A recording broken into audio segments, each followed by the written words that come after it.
Hello and welcome to JavaScript Marathon, a full week of free online courses in some of the leading web development technologies and concepts. Excited to introduce you to Michael Liendo, Senior Developer Advocate at AWS Amplify.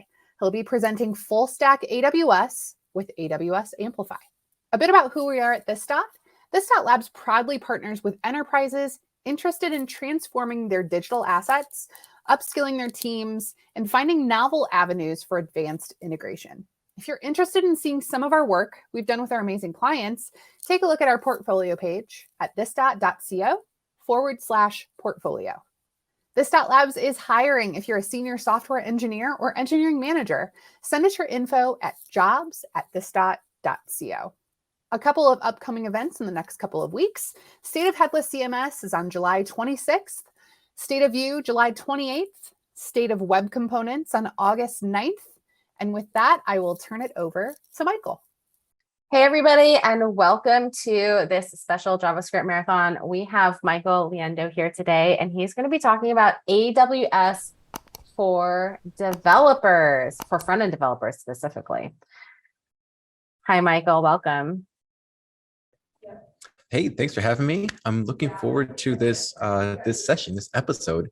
We got the live audience in the crowd. It's going to be a good time.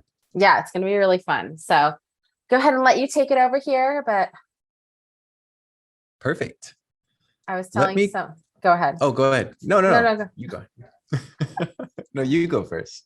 I think I said this on State of React where we were just together. Like, it's so great to see AWS like investing in education for developers. So I think that's why everyone's like really stoked about this. Yeah, for sure. That's actually a perfect segue into what we're going to be talking about today. Because when it comes towards that investment side of things, AWS hasn't always been the greatest when it came to front-end engineers. But with that, I'm going to go ahead and share my slides and we can jump right into it. I did go ahead and let the audience know interruptions are great. Hopefully we have some questions coming throughout this entire session. But then feel free to drop them in the chat if I can keep my eyes on that as well. So sharing my screen here. Perfect. One of the things that I need to get better at is pressing play while Zoom decides to take up the entire screen. Keep going to your left. It's like right in the middle of slide and table. Slide into. I can't see it because. Oh, really? Bar. Oh, there it is. Okay, I had to move the Zoom bar. That was so funny. I kept seeing you go through it. All right. Awesome. Well, welcome everybody. Once again, this is going to be AWS for front-end developers. I'm super excited about this session.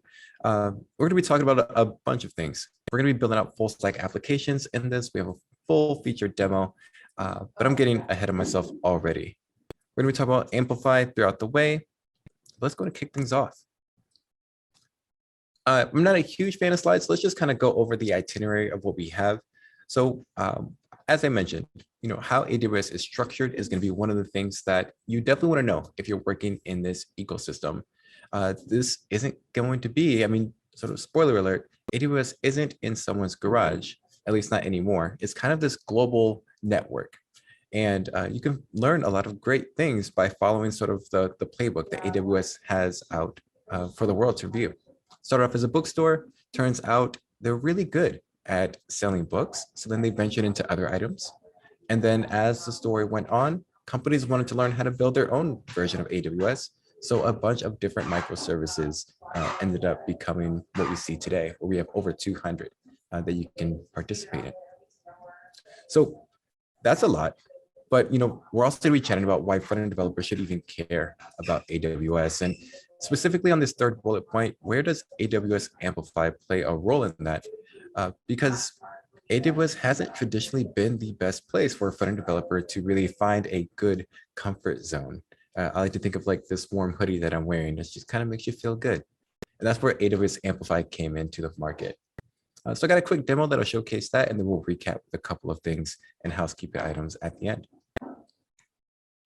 So to give you a little bit about me, my name is Michael Liendo, former UX researcher. I've kind of been across the entire gamut.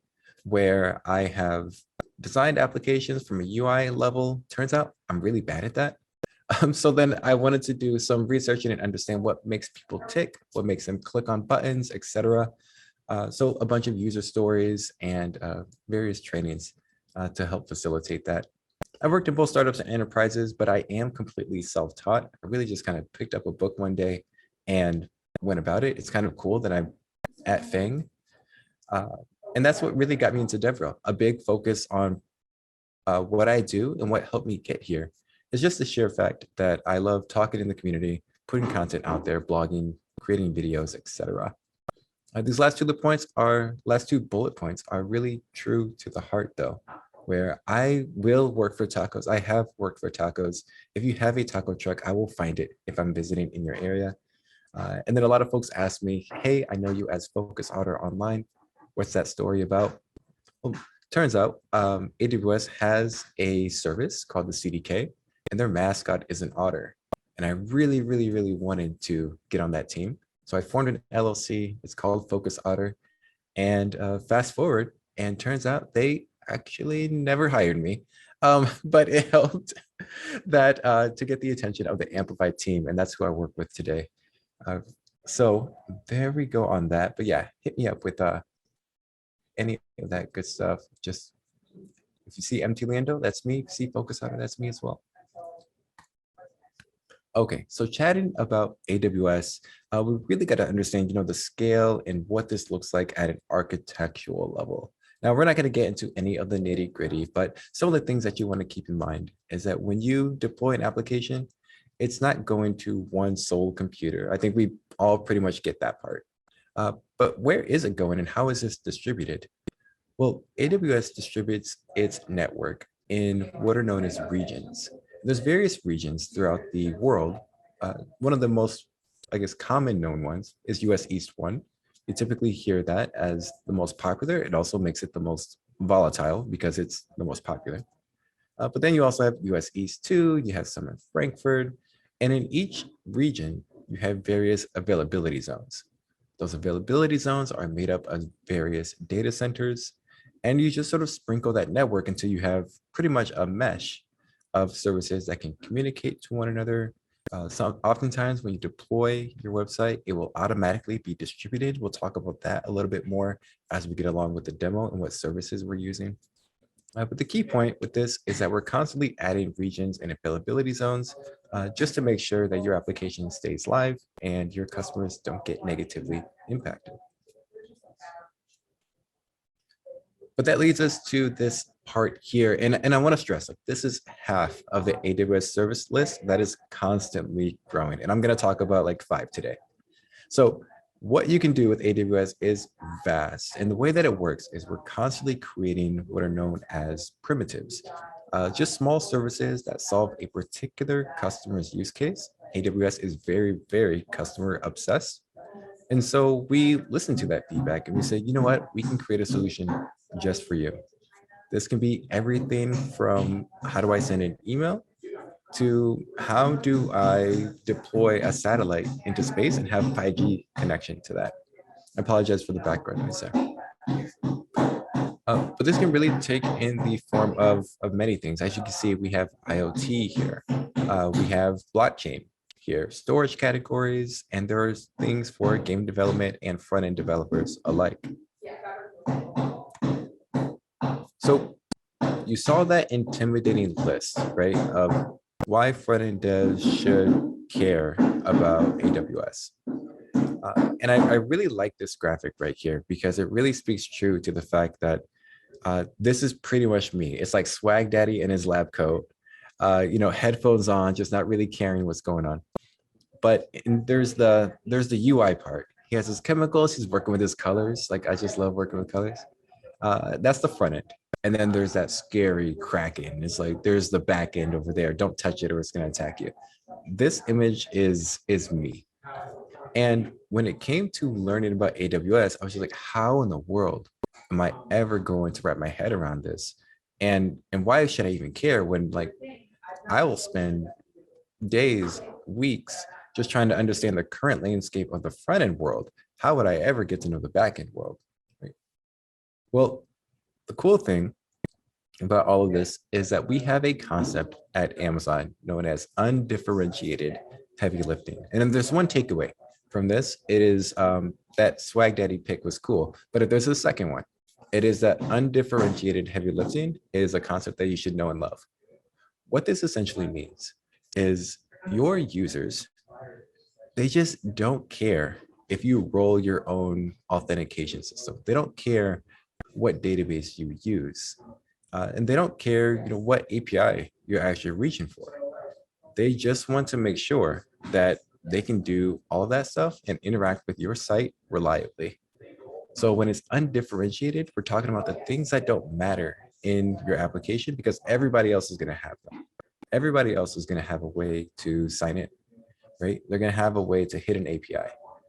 So why not leverage industry experts? And if it's already built out, pull in those services so that way you can focus on what truly makes your application different. And then you get to be a rock star. So in the simple user journey, what does that look like? Well, we have this user and they do what I was just describing. They log into your application, they hit an API, they pull in some data from a database or they save data from a database, and the application is likely hosted unless you just want them to visit localhost 3000. And this is pretty much what most applications do, right? They're simple CRUD apps, but even at this simple stage, it can be very hard to get this off the ground. Login, for example. How do you have your users log in? Back in my day, I would have to spin up an Express server. I would want to have the user sign in, salting passwords, hashing passwords. It was a mess. And once I got a week's worth of investment into that, I was like, oh, wait, like, what if they forgot their password? Like, there's so many considerations, password policies, password length, etc., that I had to keep in mind, and I often just forgot or didn't have the bandwidth to do it. And that's taken us to like what an actual real world application looks like, right? We have emails, we have live updates. We have to make the decision. Are we going to use, tried and true REST solutions, or are we going to be conscious about the data that we send back and forth to our users and use a GraphQL solution? What happens when we go from 100 users to 100,000? How is our application going to scale accordingly? And once you take into consider all of that, it's like you get super overwhelmed, right? It's like, this is fine. I'm just going to put my hands up and deal with it. But there are so many considerations that as you move across the stack from front-end developer to full stack engineer, what does that differentiating thing look like? And honestly, it's not that you learn more, it's just you learn how to do more with other services. You know how to combine them. And that's really where AWS Amplify is going to shine.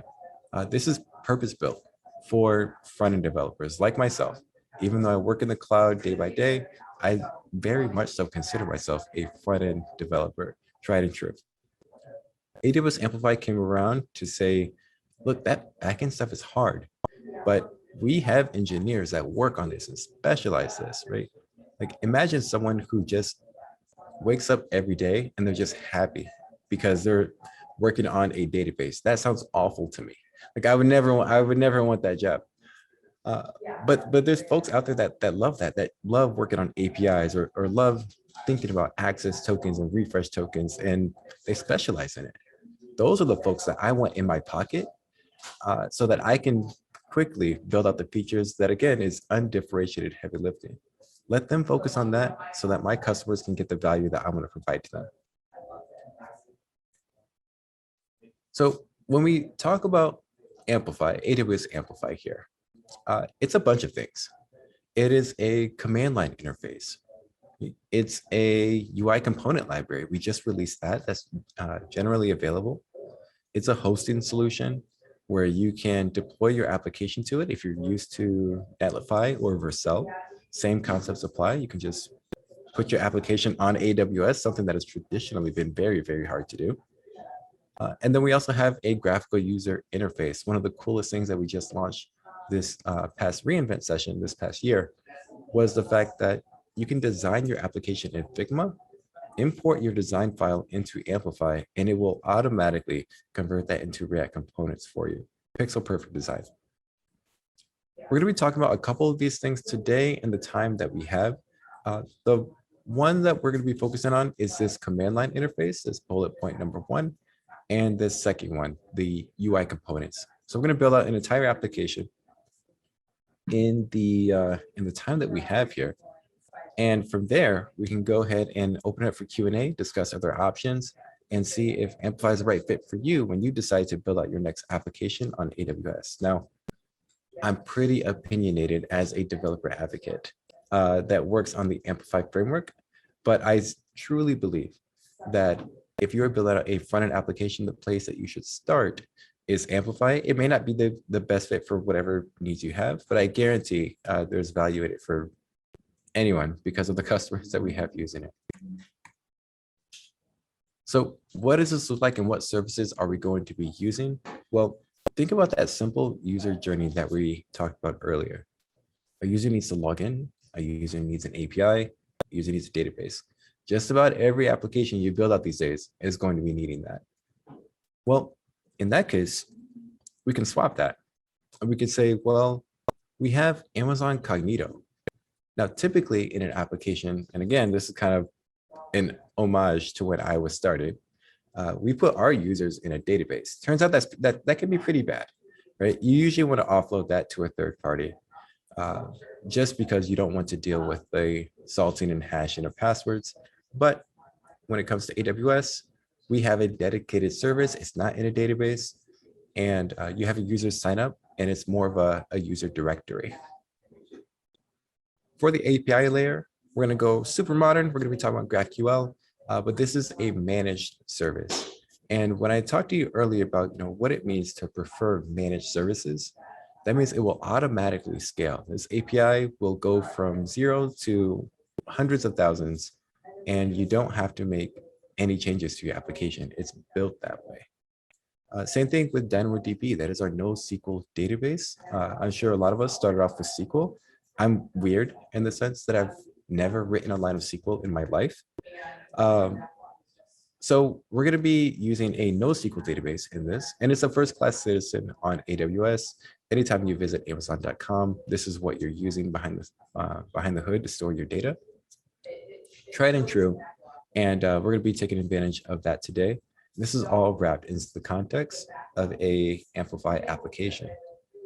Now, the one thing I'm not mentioning here is, it's great to show data, but you also need a way to probably store assets, videos, short-term files, images, etc. Be pretty bland if it was just a text wall. At least it'd be a throwback to the 90s. So we're also going to be using a service known as Amazon S3.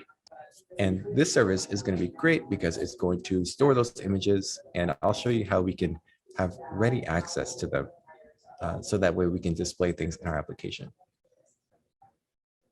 So I think now's a good time to hop over into the demo. I don't see anything in the chat just yet, but let's take a quick peek here. I think we're good. We're ready to get to the meat. We're Yeah, excited. Definitely. So let's go ahead and check this out, see what we have going for us. And I will start by opening up my terminal. There we go. And I apologize, I'm going to minimize the chat just so I can see my screen. So we're going to create a dog application. Let me bump this up so that we can all see it. And please, at any point, let me know if the font is something that you want me to increase. Oh, it looks great.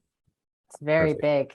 We're going to be using Next.js to build out this application. So let's kick things off with npx. What is it? Create next app. And then we're going to be calling this our tech doggos. And the idea that I want to roll with is I want to have a platform where I can showcase just how awesome my dog is. His name is Remy. He's a 3-year-old chocolate lab. And he is pretty much my best friend with 4 legs. It's amazing. So we're going to kick that off. Let's go ahead and cd into this application. And there's a couple of packages that I want to install too, in fact. The first one is going to be at AWS Amplify / UI React. This is going to be our component library. And the second one is going to be AWS Amplify. This is going to allow our front end to talk to our back end. Hitting enter on that is going to bring in these dependencies. And then pretty soon we'll just open this up in VS Code because I can only work in the terminal for so long before I start growing a beard.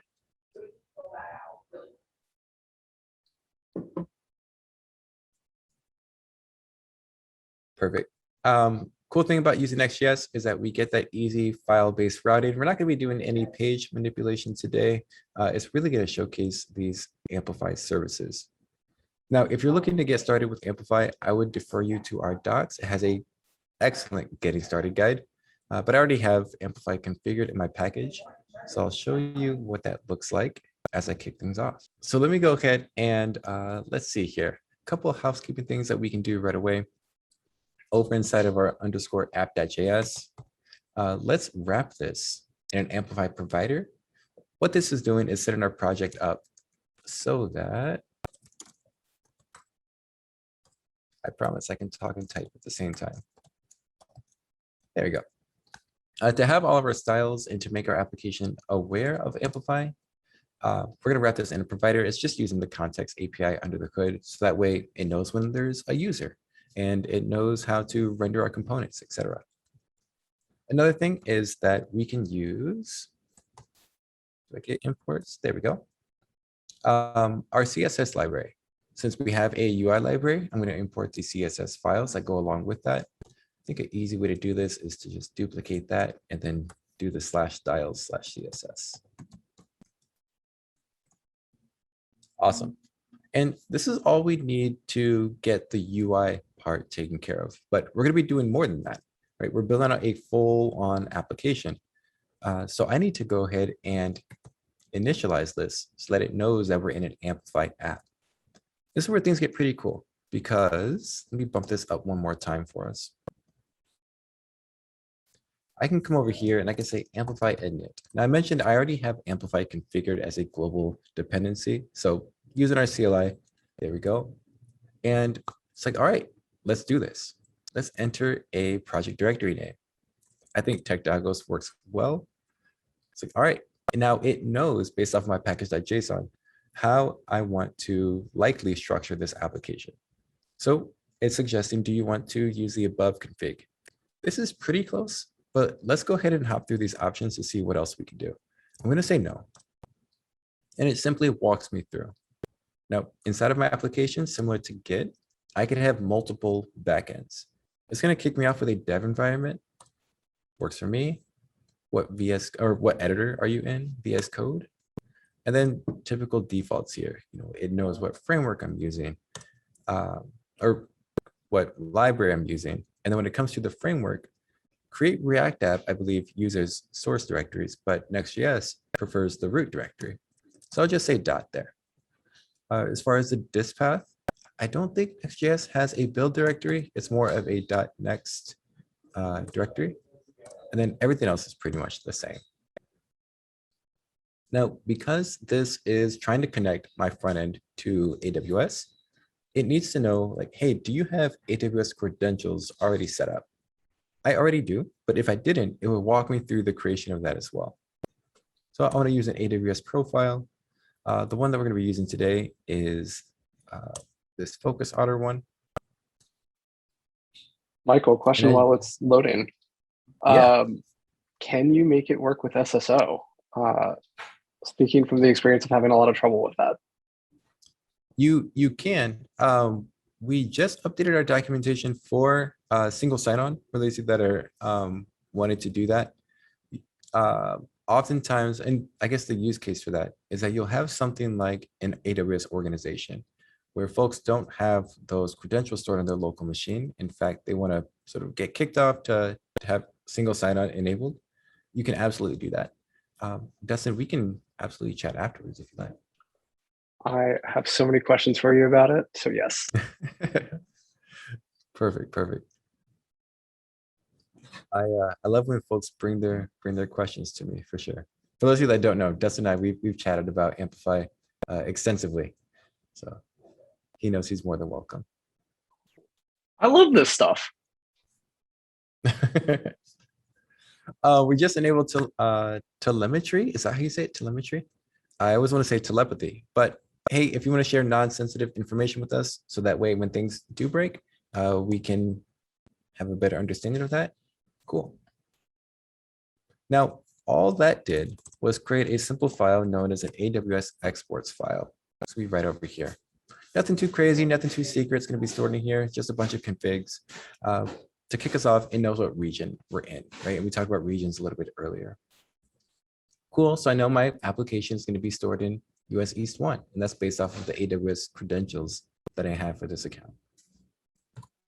Now, in doing so, in initializing this with Amplify, I want to go ahead and add in services. And the cool thing about Amplify is that we truly are purpose-built for front-end developers.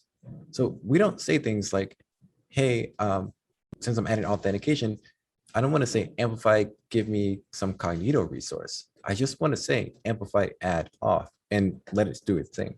And I'm going to do just that. I'm going to come over here. I'm going to say Amplify add auth, just like that. And it's like, cool. Like, you're using the service Cognito, by the way, but it doesn't really matter. Do you want to walk through like default authentication options? I sure do. Default config works great. It's like, all right, everybody pretty much sets up authentication the same way. We're going to do pretty much that. The only things we need to know is how do you want your users to authenticate? I think a username works well in this case. It's like, all right, cool.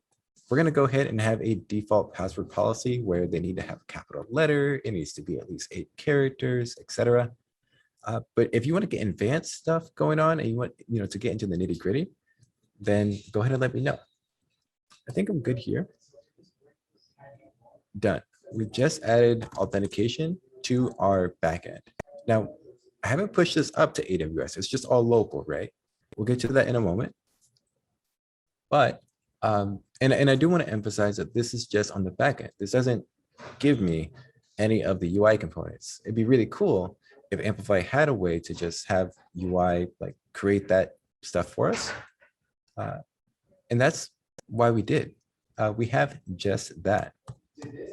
So to showcase that, I'm going to go over here inside of our index.js file. And I don't think we really need any of this stuff. Instead, I'm going to pretty much remove everything from this boilerplate stuff. And let's just say, hello.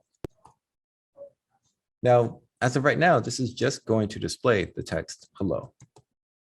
So let's test this out. I'm going to do npm run dev. And we'll open this up on localhost 3000.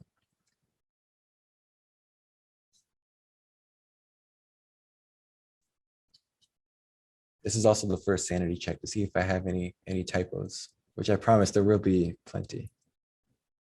There we go. Hello is not defined. I promise I can JavaScript. Let's make this a string. Great.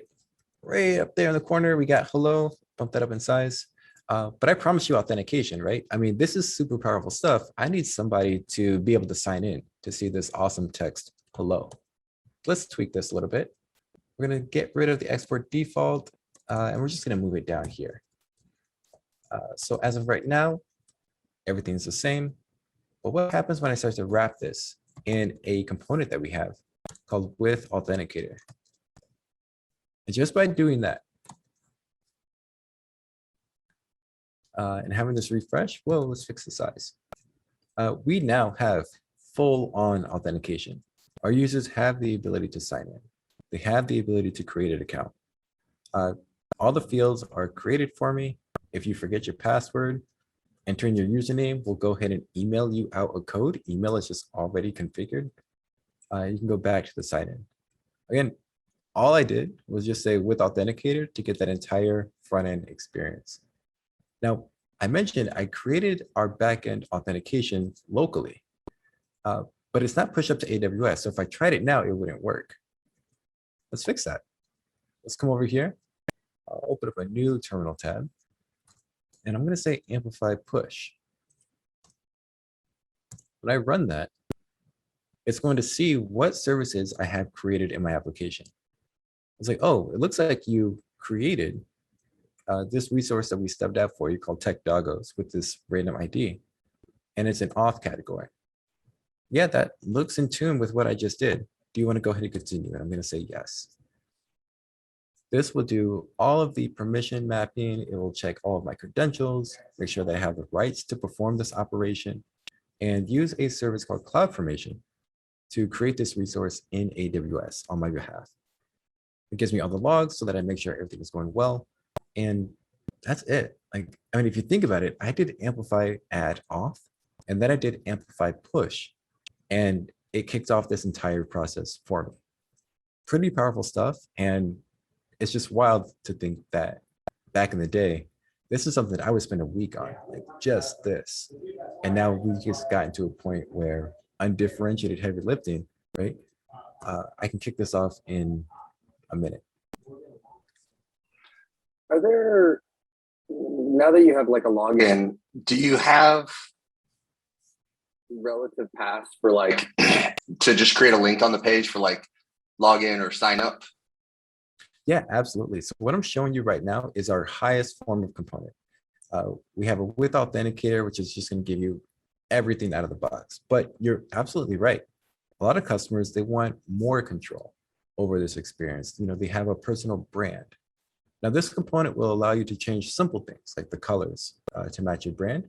But sometimes you just want the cool animations and to be in full control. For that, we have our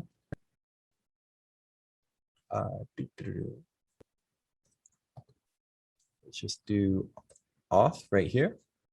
We have an auth module. This auth module is the API that is being used by that with authenticator component under the hood.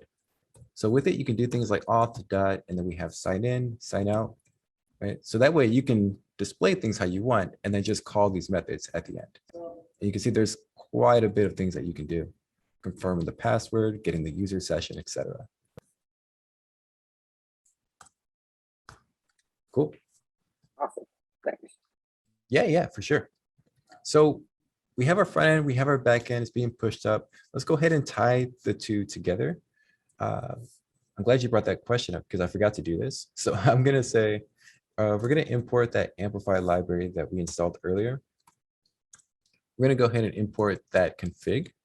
And to give you a sense of like what happens every time we push up a resource, right now we have our US East 1 in here.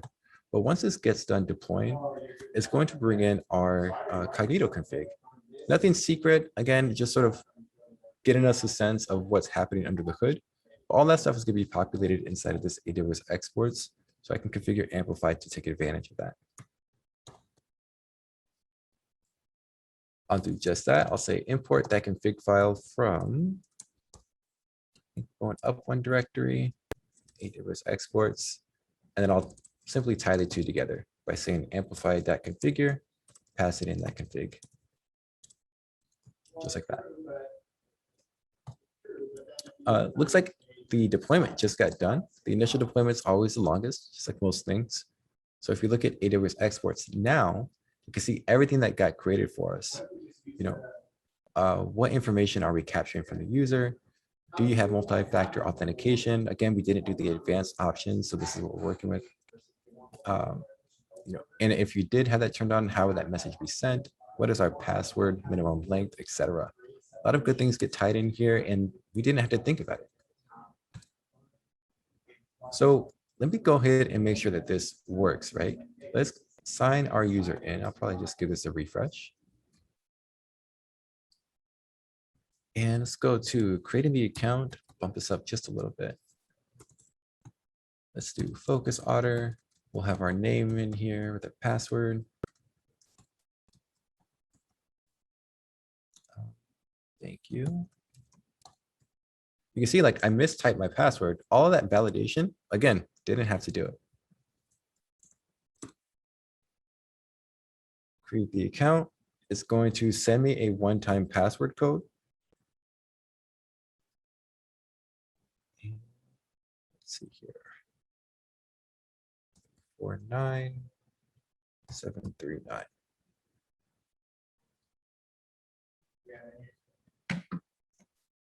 Perfect. And have the world's most robust way of displaying hello, right? I'm going to look at the chat for just a second. It looks like we got some love on how things are working. How do you customize the styling? I think we touched on that with the auth module. For MFA, is cost per auth or is it completely free? MFA is completely, I'm not going to say completely free. It's part of the Cognito service. Cognito allows you to have up to 50,000 monthly active users for free. Beyond that, they start charging you it's like pennies for the additional users. But my big take on that is that if you have 50,000 active users monthly and you haven't found a way to monetize it, come see me because we have other things that we need to discuss, right? Sure.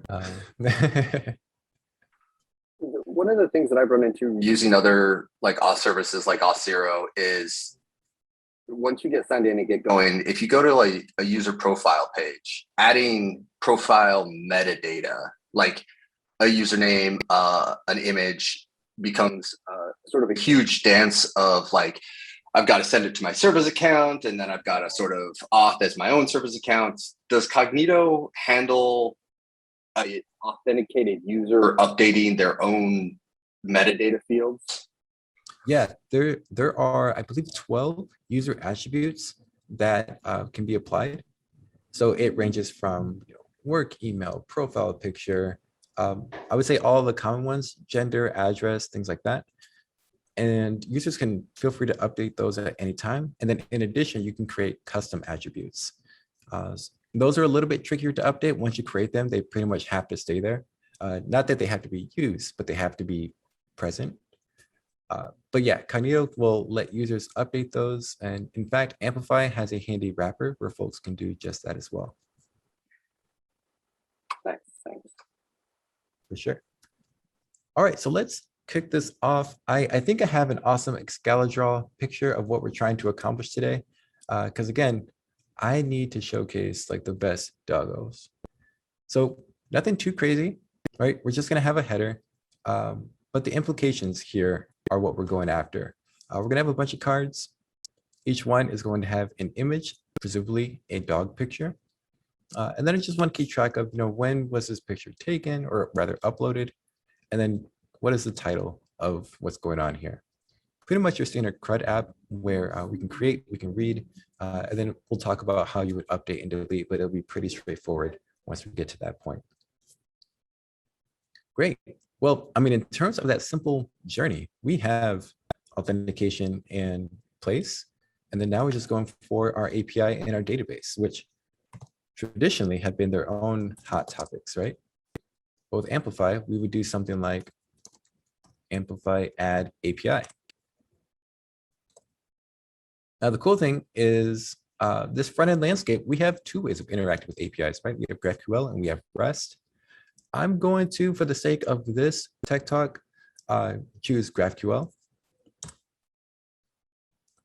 And by default, it assumes, or by default, it makes no assumptions. It's like, hey, you can use an API key. It's completely public. We don't know how you want your data to be structured. So, I mean, you just do that. It's going to expire in 7 days.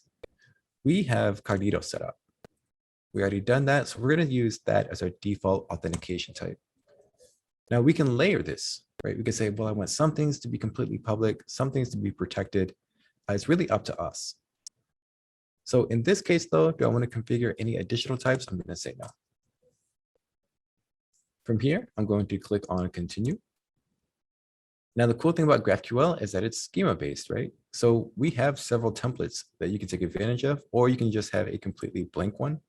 I'll show you what it looks like when you click on our to-dos, but we're not going to be using it. Awesome. It stubs it out for us. And what this essentially means is, hey, we're going to treat things as if everything's public, because again, we're making no assumptions on what you're trying to do. We have authentication in place, and this is your standard to-do schema, right? We have a name, we have a description. But the cool thing here is that everything looks like regular GraphQL until you get to this app model directive. And this is really powerful because by simply specifying app model, it's saying, all right, well, here's a type of to-do. Create a full CRUD plus listing set of operations and automatically create the database connection to that. Just by specifying app model, it'll automatically take our API, connect it to a database, create the database, and also scaffold out all the code so that we don't have to write any of those connections ourselves. Crazy. Right? So let's tweak this a little bit. I'm going to say type is doggo. I'm going to say doggo instead of doggos because it'll automatically pluralize it for us. In addition, we did say that we're going to have a title. And then because we're using S3, and I'll show you how we take advantage of that in a moment, I am going to have an image ID right here. So DynamoDB, NoSQL database, standard stuff. You typically don't store like in any database. You wouldn't want to store your images inside of them.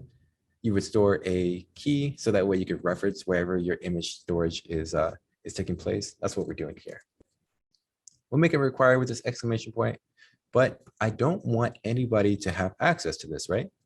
So I want to specify some auth rules, and I can do so by using our auth directive. Let's open this up and we can get really fine-grained with what we're trying to achieve here. For these rules, I can layer them again, but I'm just going to say allow private. What this ends up doing is saying anybody can access this API so long as they are authenticated with our API. So once they're authenticated inside of our application, anybody can do so. Looks good to me. And it knows what kind of authentication method we're using because we told it at the very beginning. We typed in that we wanted to use Amazon Cognito. There's our schema. Let's walk through the flow here. I'm going to say amplify push. Let's get rid of this. We don't need it for right now. Awesome. I was like, hey, you had that auth category. Nothing really changed with it. You have your API, just got created. Is this what you're looking for? I'm going to say, yeah. And then here's the cool part that I was talking to you about. Do you want to generate code for your newly created API? Why, yes, I do. Awesome. What language are you trying to target? JavaScript, TypeScript, Flow. Each one of those can work out for you. I'm a JavaScript type of person, so that's what I'm working with. It's like, cool, where do you want me to put these inside of your directory? So, I mean, we make no assumptions and try to give the developer as much control as we can. And do you want to generate, all possible queries, mutations, subscriptions, which are live updates? Do you want all that stuff? Yes, I do. And to prevent that chance that you might get nested data that ends up calling data recursively, it's always awful. We even try to prevent that by creating a maximum depth that you can work with. So while that's deploying, let's take a look at the chat. How would I go about different permission types with authentication? So if we're just talking about our API right here, this is saying I want anybody who is logged in to have access to this API. I can say other things such as, how about this one? And we could say allow owner. What allow owner says is I can have access to all the CRUD operations on this API so long as it is, so long as they are the things that I have created myself, right? I can't mess with Dustin's content, Dustin can't mess with my content, and we can't see each other's content. We can just have those CRUD operations available to ourselves. We could take it a step above and say we can allow groups and have that groups field. Let's get this on one line. Oh, whoops. I have Zoom in my way again. There we go. So allow groups, and then the groups that we want to allow are going to be, the marketing team, for example. So that way Cognito has the idea of groups already embedded within it. So then this is how you would layer them all together. Another question comes in regarding auth. When we have multiple rules, do they all need to be satisfied, or does only one of them need to? The latter is true. We're using a or condition here. So if we had all of these, you have to be signed in or part of this group. If I wanted to get even further fine-grained with that, I can come over here and say, allow groups on this marketing group, comma, and say the operations that I want you to have are things like read and update. And that way, if you're signed in, you can do everything. But if you're part of this group, you can only do this. Perfect. Good questions. So let's save that up. Looks like this is creating. The cool thing is that I can sort of see the status. Our API is created. Right now, it's just creating our DynamoDB table. So let's focus on our UI. So now we can take a picture of what it looks like to create something with our UI library. So let's see here. I am going to remove this. And I'm trying to think back. If we're looking at our diagram right here, I pretty much know that we're going to have a main container. Let's take a view from React Native, and we'll just make everything a flex column. So that way we don't have to deal with any weird layering. We're going to have a header. We're going to have a container, and that container is going to have within itself a bunch of cards. And then each card looks like it's formatted a certain way as well. Fairly straightforward. One thing that's not featured here is a way to upload these cards. So we'll also do that. Let's see here what we got.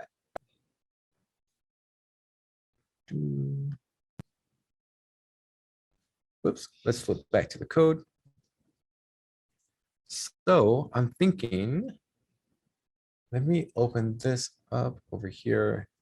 I keep my text snippets in a separate file, so that way if I goof, I have a point in place recovery. It works out for everybody that way, I promise. All right, let's kick things off. We have a flex component. Cool. This is coming from our UI library. I'm just going to import that. Now, if you're wondering at any point, we try to make them as descriptive as possible, but flex, it's basically a div with a display set to flex. If you want to read up on it, if you hover over it in VS Code, we have docs links to all of our components, so you can check them out. But you can see it pretty much has all of the properties that you would expect. Great. So we got that, and then let's think about what we need here. We're going to need the ability to probably sign out of our application first and foremost. And the cool thing is that because we're using React context, I can simply say sign out right here is given to me as a prop. And then I'll just have this button right up top here. We'll import that. We'll call it sign out. I can't spell that word today.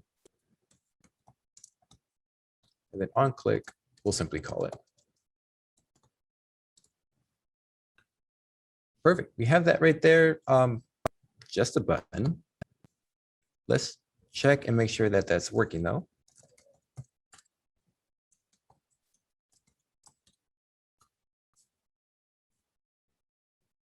Fire up, refresh.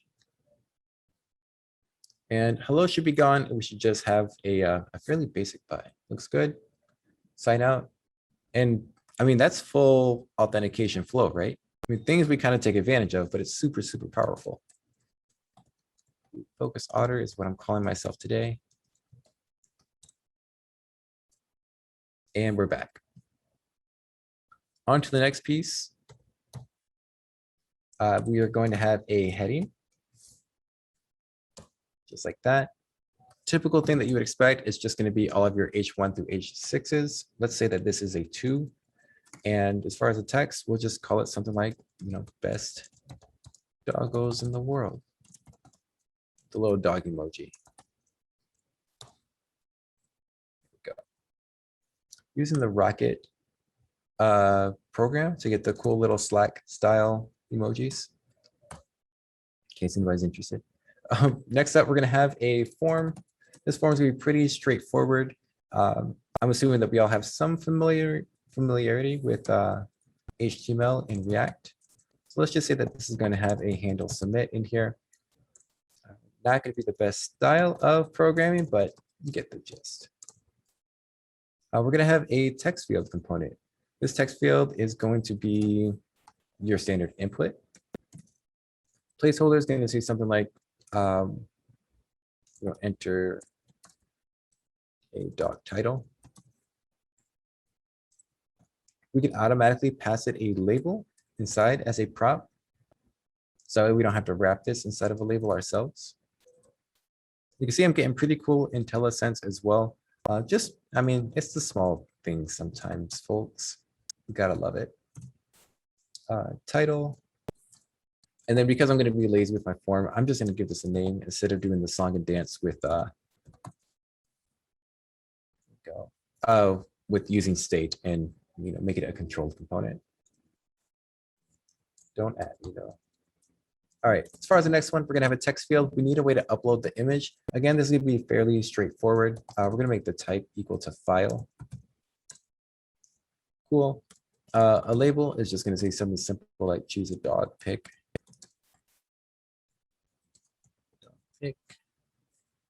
Put in a cat. I don't have any authentication in place or authorization to deny that. So I guess, you do you. Then we'll probably need a button here to submit. Now, the first button that we used was fairly straightforward, right? It was just button. This one, we want to add a variation. And the variations that we have available are link, menu, and primary. We're going to use a primary button. It just gives us a nice CSS defaults. And I do want to set the type, since we're inside of this form, to submit. Because by default, it wouldn't do anything. But I do want this button to trigger a form submission. Quick UI check, see how we're doing over here. Refresh, handle submit is not defined. Not just because I misspelled it, but because I actually never declared it. No worries, we'll come over here and knock that out real quick. And we'll just make it a empty function. Please give me a form. And there we go. We're on display flex, so this looks horrendous. But we can fix that with a quick column adjustment on the flex item. All buttons should probably have some text inside of them though. And this is going to be submit. Let's fix that navigation. For this flex item, we can say, what are we saying here? Direction equals column. Is that all we need to make this look pretty? I'm going to say we probably want to align it though. Align items, center. There we go. And yeah, we're looking pretty good, right? I mean, haven't done a whole lot with it, but it's still looking decent. I just, I wouldn't ship this yet, but it's looking pretty good. Next thing that we have to do is just our cards, right? So we have these dog cards. And this is really just UI stuff. So I'm going to go ahead and, for the sake of time, just sort of throw some stuff inside of here. So that way we can get to the focus, which is this API. So it's pretty much the same thing in terms of components that we're using. It's still going to be a flex item. We're going to go ahead and wrap the items that are in it and center them off. But we have these dog items. I'm presuming that I'm going to create this in just a second. I'll probably forget. But we have dog items and we're going to return some card images inside of here. Let me go ahead and import these real quick. As you can see, we have an image component. We have a card component. The variation on the card is going to be elevated, but we need some data to go ahead and make sure that this is all working just fine.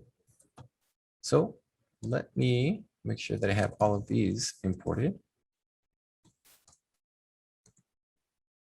Should be good. Right now it's probably going to blow up because dog items is not defined. So let's just do a quick little use state at the top. And then we'll set them to an empty array. Cool. Nothing's going to show, but I do want to make sure it doesn't blow up on me. So we'll go localhost and refresh. I think we're looking good. Great. So we have this form.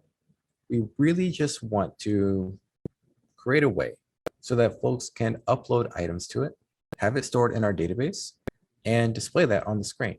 And because it's in a database, anytime that we refresh the screen, we should probably have that automatically pull in. Now, I know if you're in the React ecosystem, there's that big debate, like, where are we fetching our data? Apparently, fetching on the client side is the new jQuery. But for the sake of time, for the sake of just showing what you can do, I am going to use a use effect to fetch our stuff inside of here. Now, before we get to that, whenever we submit our form, let's go ahead and make sure that we are getting these values inside of here, right? I want to make sure that I'm getting the text. I want to make sure that I'm getting the file. Those are quick things that we can check out fairly simply. So in that handle submit, I think we can just make this an async function, right? And then we'll do the whole event.prevent default.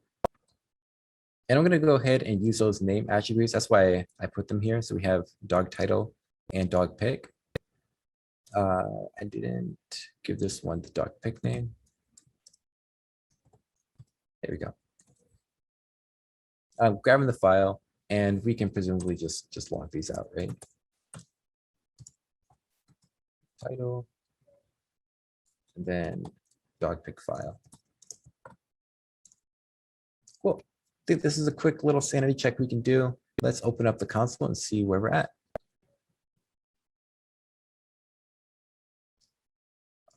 Console, bump this up for everybody.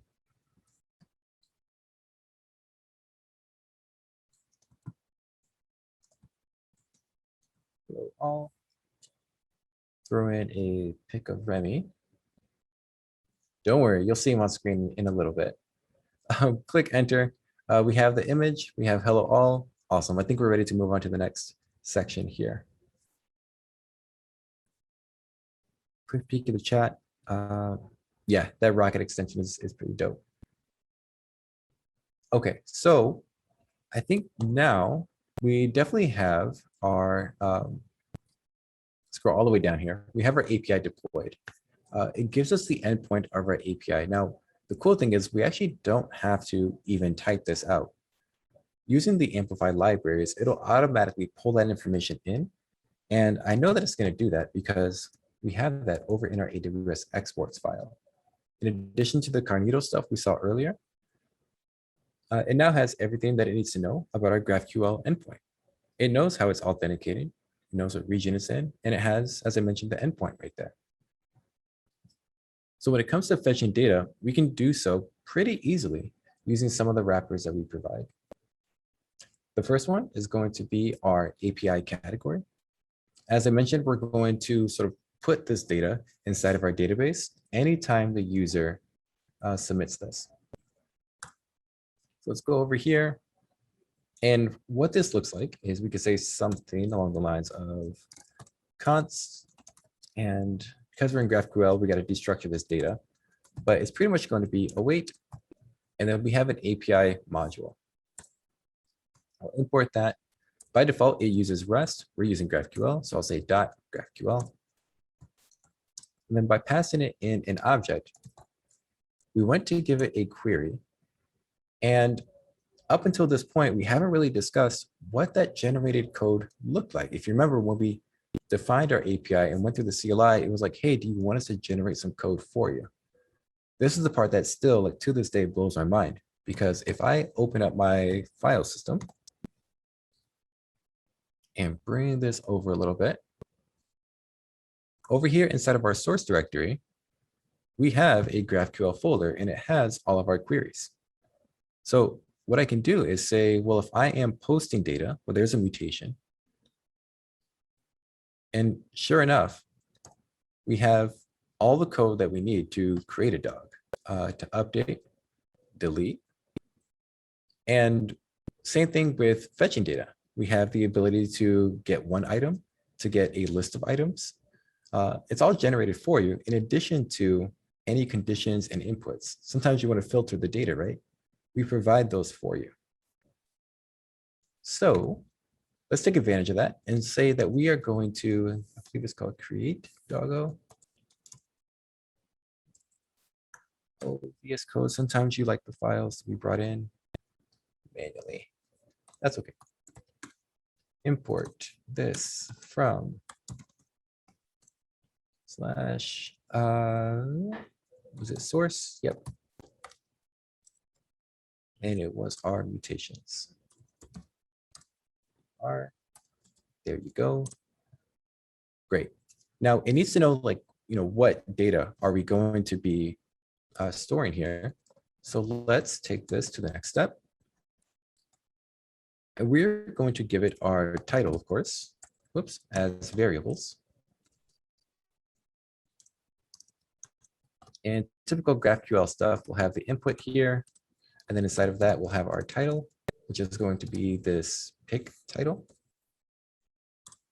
And then we'll have the image ID,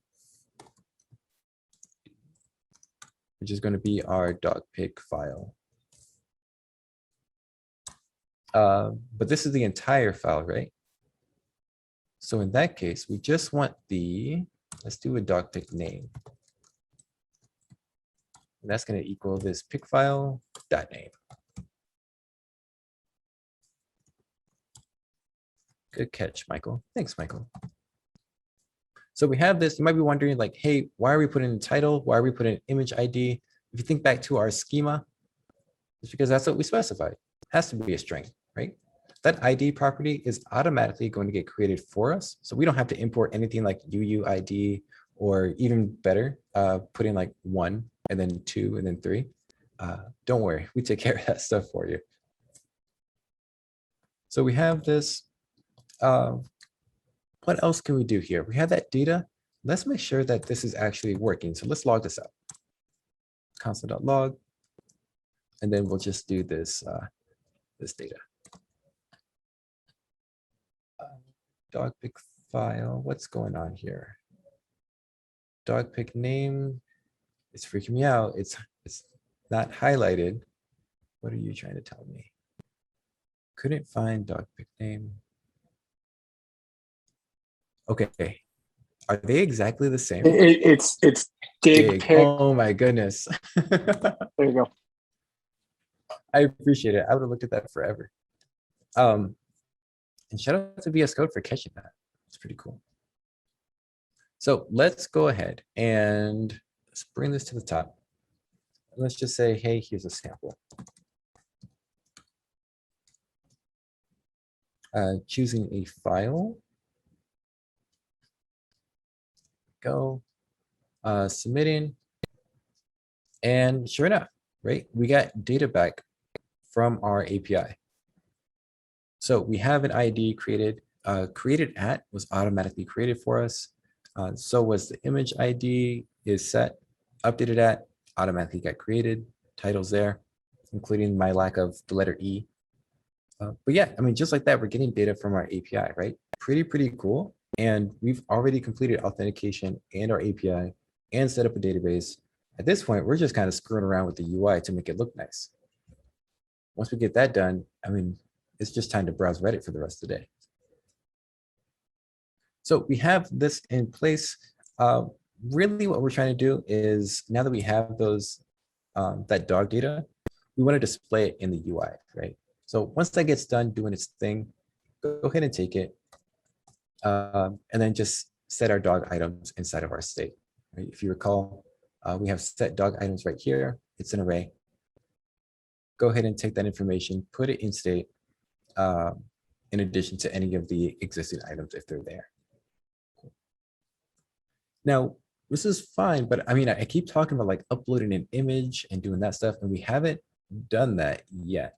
It's like, where are these images going? Because all we're doing right now is storing keys. So let's take a look here. I'm going to add in some storage. So clear. And the way that I do that is I can say Amplify Add Storage. Let's just make some room. And again, working with Amplify's sort of nomenclature here, we are making no assumptions of what kind of storage you're talking about. So when I hit enter, it's like, cool, are you trying to store images, audio and video, things like that? Or are you trying to store like stuff, like NoSQL database stuff? And we want the former. Awesome, that's S3, it's gonna be using that. Let's just call this doggo pics.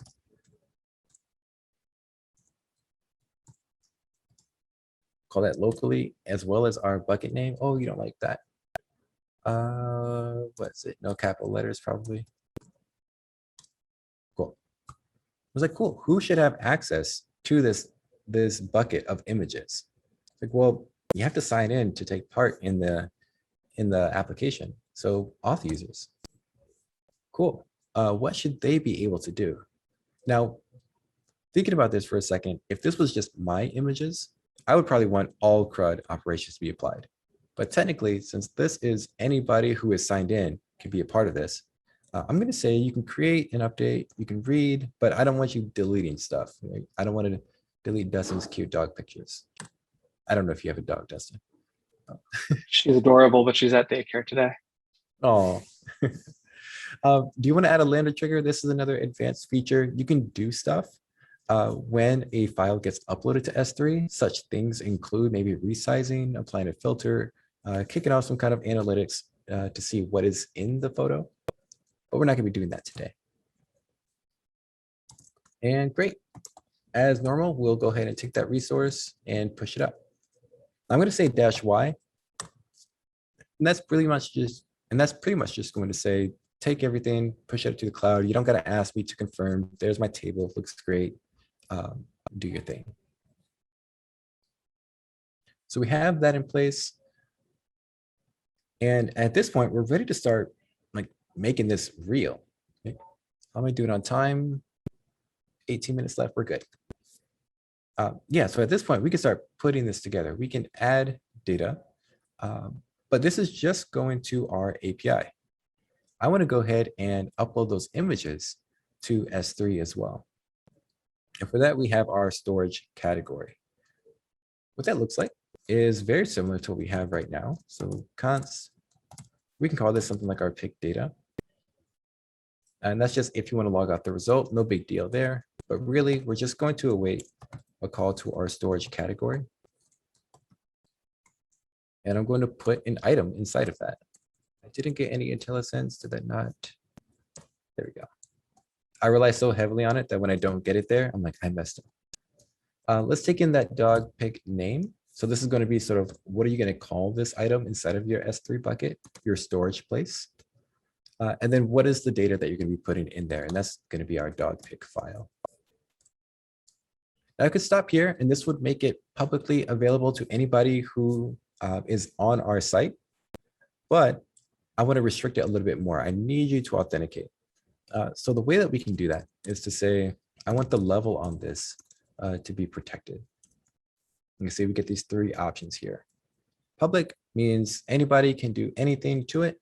Protected means you can read it, but don't you dare try to delete it. And then private means you can only read it if it is yours. Of course, you can't delete it. None of that stuff applies. We're going to stick with protected. There we go. And from there, now we have the ability to upload to S3. Once that's uploaded, then we are going to create our item inside of our database. I think we're just needing to fetch data, if I'm not mistaken. And do we have a card created? Yeah, we did that already. So pretty soon we'll be able to see all of this stuff on the web once we get this use effect in place. Use effect, not gonna lie, since I'm doing all of this in one file, it's gonna look a little messy, but let's talk through this as we get through it. So use effect, let's get the infinite loop from not firing by getting that dependency array in there. And then we're gonna say, we want a function, we want this to be async await, right?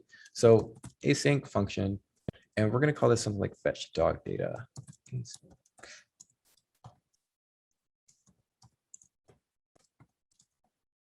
Got it. So far, the demo gods are being kind to me. If you see any typos, let me know. So let's get that response. The response is going to be something we call from awaiting, just like we did before, a call to API.GraphQL. Except this time we're querying stuff, right? So we're going to have this query in here, and it is called list.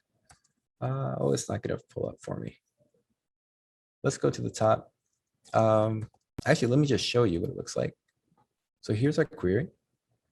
We have the ability to get a doggo and list them.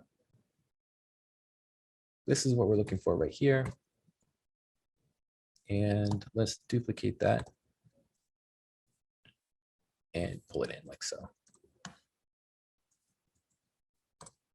Cool. Down at the bottom here, we have our query. Let's go ahead and snap that in place. List doggos. And we don't need to pass it any variables, right? It's just like, give me all of them.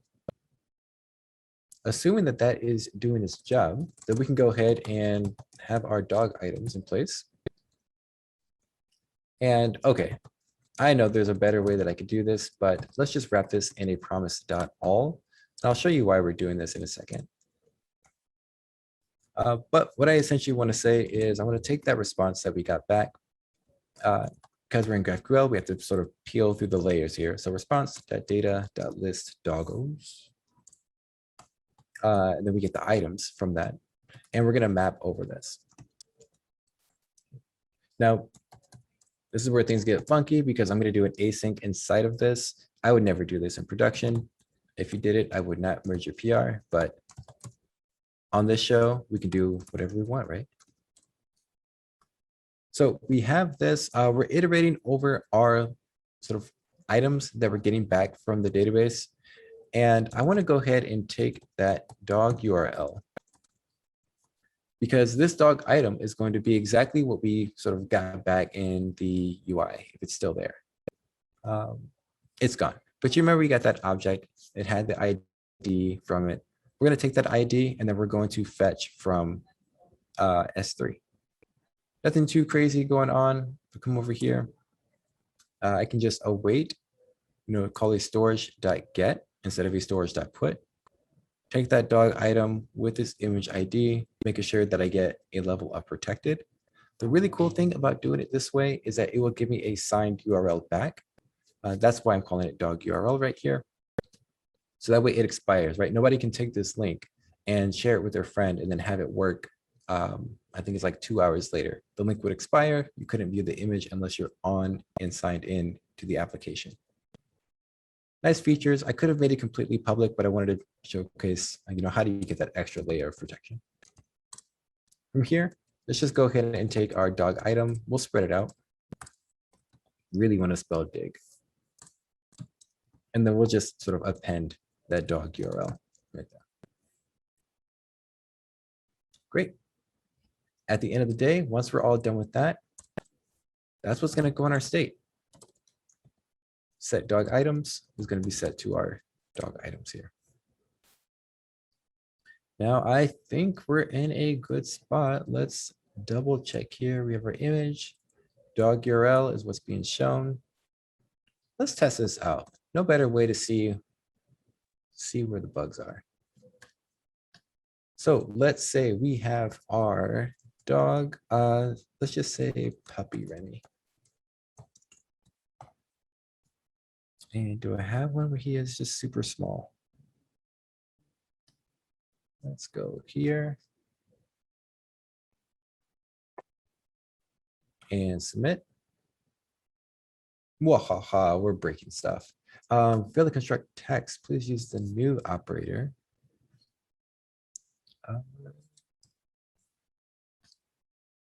What do we got here? What do we got? Anything useful?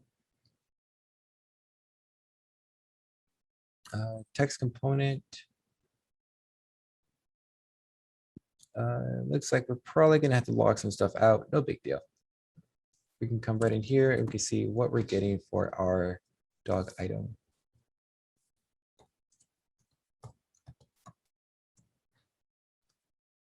That looks good. And then in our use effect, it would probably help if we called this function.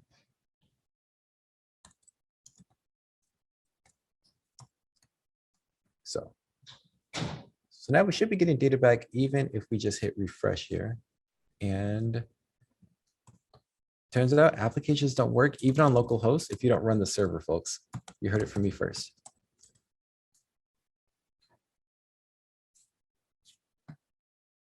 There we go. Why didn't this upload to the web? Because I turned that part off.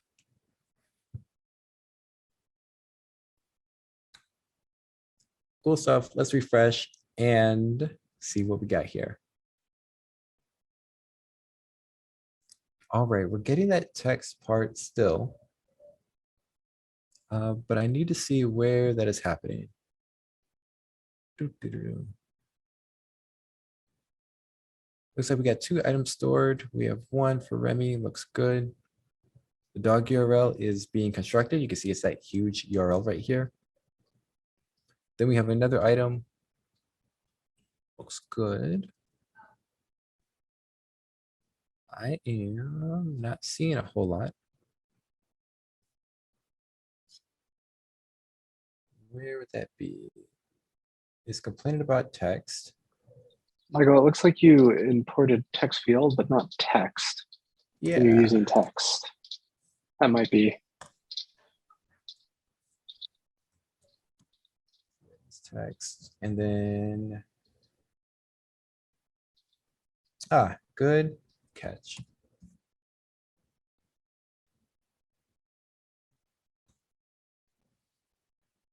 Yay, looks good. Our pictures aren't showing up, but you can see we're getting like real data inside of here, right? We have our created at timestamp there. We can format that later on. And then we have the first one. We didn't upload a picture with this first one, so it's not surprising me that that didn't show up. But with this one, I was expecting a picture of my cute little pupper to show up there. So let's see what's going on. We have this dog URL. We logged it out already, right? We have this dog URL sitting right there. So let's see here. Let me try one more. So we'll say that was one. DJ Callan. Upload that. Submit. And okay, yeah. So it's just something going on with our image URLs here. Leave it to me to trip at the finish line. We have this dog item here. What is going on? Image looks good. Just a thought, are the S3 permissions set correctly? Yes. You did upload there. Did I? Sorry, one more time. I'm wondering when you uploaded the images to S3 if they didn't have the publicly accessible value set, so they're stuck protected. They are protected is good. Protected means anybody can read them. They just can't modify them. So we are uploading with protected. Looks great. And what else here?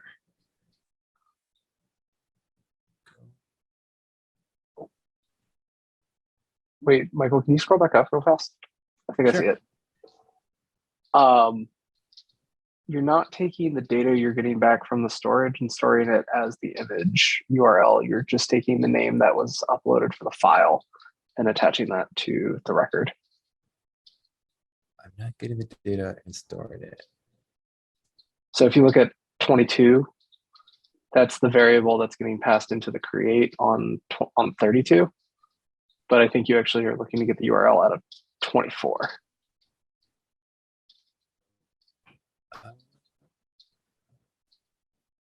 I hear you, and my mind Yes. is like, I don't know what you're saying. So 24, you're uploading and putting the object into S3, which is going to generate the new URL that you should actually be using. But then on 32, you're using the user inputted file name for the image. At least that's how I'm reading it. Oh, yes, but the two are actually the same. Well, ignore me. I tried. Oh, no, you're good. I appreciate the heads up. But yeah, this object that I get back is actually the same. Interesting though. Let's see here. Sorry, in line 33, shouldn't it be the big data instead of the big name? Oh no, this should just be the ID because I'm going to use this ID to fetch it from S3, which I'm doing here. So interestingly enough, so if I come here, oh wait, what was going on there?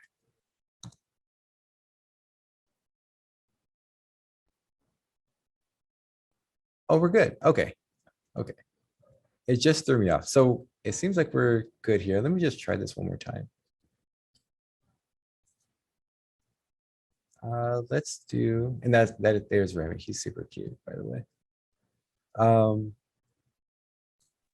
If you need an image, I tweeted you one. Remy Stout.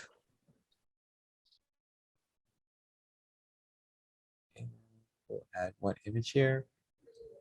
Click on submit. And that's so weird. So that's not showing, but the other one did. And if I hit refresh, what happens here? We can fetch it. Oh, I think that means something's going on with my state. So that may be an easy fix. When I add these items, set dog items, let's see here. Where's that dog URL?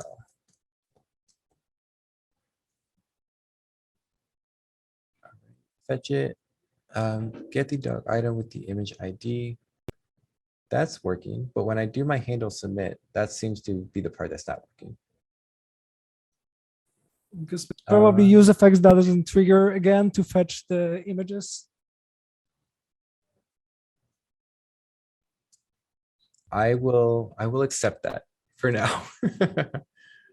I will absolutely accept that. Actually, I think what might be happening is when I set that image and I get that ID. No, I think you're right. I think there's just two. I don't want to make any assumptions just yet, but as you can see, aside from my silly UI mistakes, I do want to be conscious of time here. We are able to sign in, sign out, put data inside of our S3 bucket, and I can verify that it's there because we can retrieve it on page load, right? So having this in place, I'll have to see what's going on with my crazy UI skills. But there is our, I mean, in what, 45 minutes, authentication, an API, database, and then we have our Amplify React components as well. And I assure you that hosting this on the web is just as straightforward with our hosting category. So really great stuff. I am going to check back on the chat comments real quick, just to see where we're at and pull up all of your wonderful faces once again.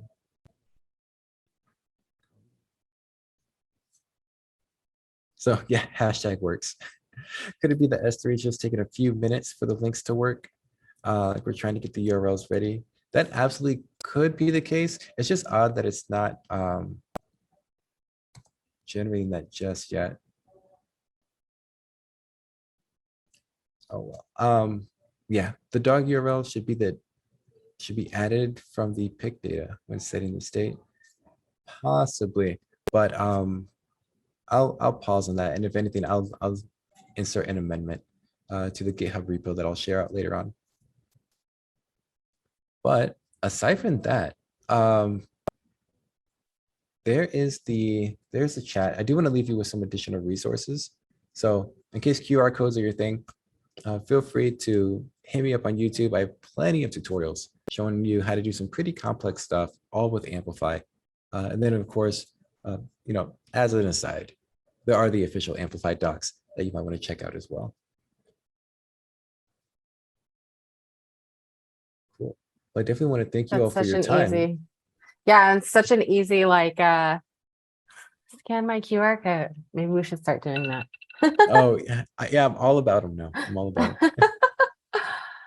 Yeah, no, thank you so much. Glad everything worked out. I wanted to know who was hammering what in the co-working space earlier. I was like, what are they banging? I am so sorry. No, that's okay. It's just, I was so curious, like, what are they doing? It doesn't sound like they're making coffee. No, but no. Yeah. I'm glad all the side noise. It seems like it kind of went away. Oh yeah, it again, definitely did. Yeah. perfect. No, yeah, thank you so much. Michael is amazing. You can find him at conferences too. He has amazing stickers. So like definitely, you know, camp out on his Twitter handle and check him out there. But Michael, you've been awesome and, you know, like just a great resource and always caring about the community and always like super open to feedback. I know that me and Dustin have hit you up on those things before. So yeah, thank you for all you do. And we're super excited about everything that AWS is trying to do from an education standpoint. So yeah. Oh yeah, for sure. Thank you all for having me. And again, I'll share the repo out. I'll Chase. Yeah, I'll chat with you, Tracy, on how to get that best out to you. Yeah, and if share you with just send it everybody. over, then I'll go ahead and share it out and make sure it's included as well.